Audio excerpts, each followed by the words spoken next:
Sportsmanlike coming up. All right, so Tausch, I just want to kind of tease this so we don't get Evan mad at us by being late when we get to him. But I thought this was a great question. I gave it a lot of thought, which some might accuse me of not always doing. You asked the top 3 things we learned about the Packers and Gutey and whatever else it might be from the first day of the legal tampering, a phrase that I don't like, open negotiating window for free agency. We will save our second and thirds for after we talk to Evan. But what was the biggest thing you thought you learned?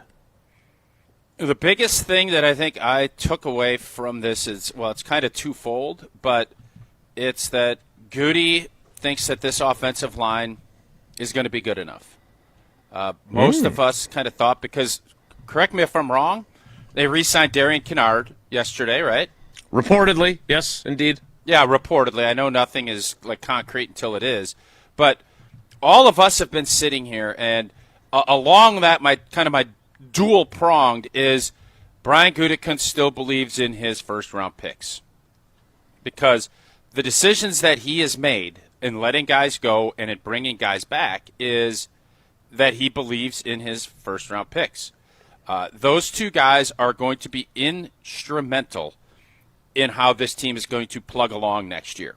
They're both going to be asked in critical roles, pass rusher and a blindside protector. They're going to be tasked with huge jobs, and both have been unproven.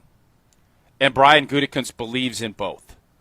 That's what I've learned. That is the biggest takeaway that I've learned from how the Green Bay Packers have addressed their, I guess, free agency period so far. Now, all of that could change if we get a breaking news thing and Cheeto's market isn't what it thought, and they sign it for $16 a year. All of a sudden, then I will rescind my thing. But as we're sitting here right now, you feel like he is all in on his first-round picks, which he should be. And he feels like this offensive line, while it's taken a lot of shrapnel, and they did not change coaches, they feel like they can be better. And whether or not that is going to be accurate, we shall find out. That is a big dice roll. I would argue, and I know we're not getting into our second and third, I would argue that this is almost assuredly saying that there is going to be, in one of their first 2 draft picks, it will be an offensive lineman. That is what I have learned. So I am going to give you my 1 and 2 because they correlate with each other. Well, that's what I'm doing. Okay. I didn't think we were going to do this right before EVCO, but since we are, I just wanted to tease it. I'll tease the third one, which is pretty simple. But the first 2, that's what I've learned about Brian Gutekunst and where the Packers' direction is so far. I want to take calls on this as well after we're done with Evans, so that's why I wanted to set the stage early. I'll say this. We heard Gutey reiterate again. In fact, he rounded even further down on this statistic now. It has gone from 1.6 players who are retained from each draft class with a second extension, second contract, to 1.5. So, it's just decreasing. But, look, I don't have any problem. You and I both feel very strongly about Elgton. He's one of our favorite guys. I have no problem with what they did yesterday. They cleared $19 million. The writing was on the wall when they didn't redo his deal last year. Yep. The writing was on the wall. Yep. And had he stayed healthy, maybe it has a different ending, but probably not. Maybe.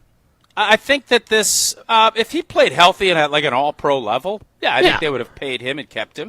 Yep. But that, unfortunately, wasn't how it played out. And, again, that's the risk both sides take when you don't kind of come to terms with that. But I think that was, Elgton had been dinged up a bunch. He blew his knee out, and there's other things. And Gutey is just not he's not in the sentimental business. And that can be a tough thing. A really nice note that he wrote. On are we sure he wasn't hacked?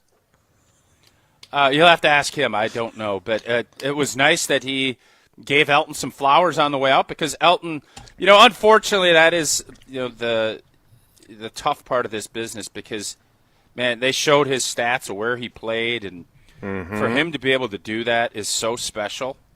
He was a special player, and I hope he can continue and go get paid and go play good football somewhere else. But when they drafted him, and I could tell because you talk to the guys that were in that room, you could talk to Balaga, they all knew he was the guy. Yeah.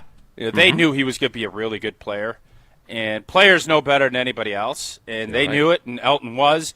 And it just sucks when injuries take some of that away, because I do think he was on, and I think after about year 2 or 3, I said his trajectory was Hall of Fame, not Packers Hall of Fame, NFL Hall of Fame, and unfortunately that was probably derailed by too many injuries.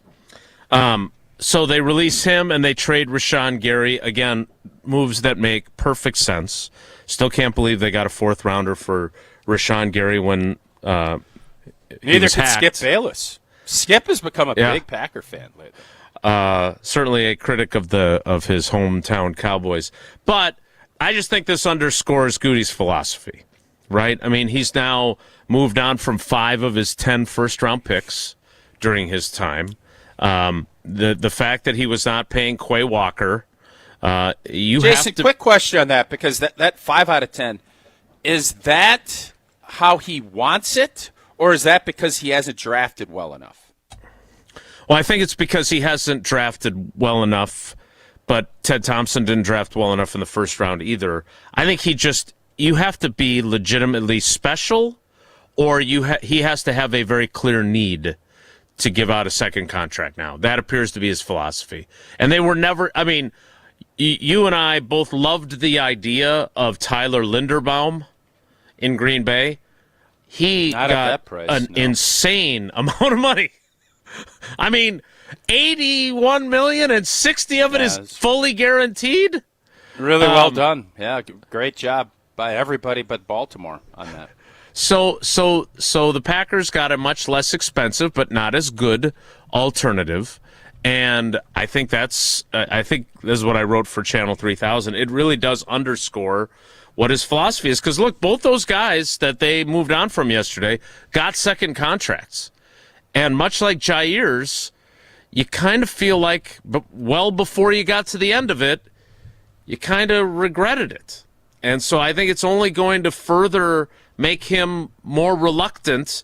And there's a quote, I used it in the story, 26 to 29. He flat out said the age range that he wants players. 26 to 29. Those are your elevator But when you asked years, him about 30, some might say. When you asked him about 30, he scoffed at you.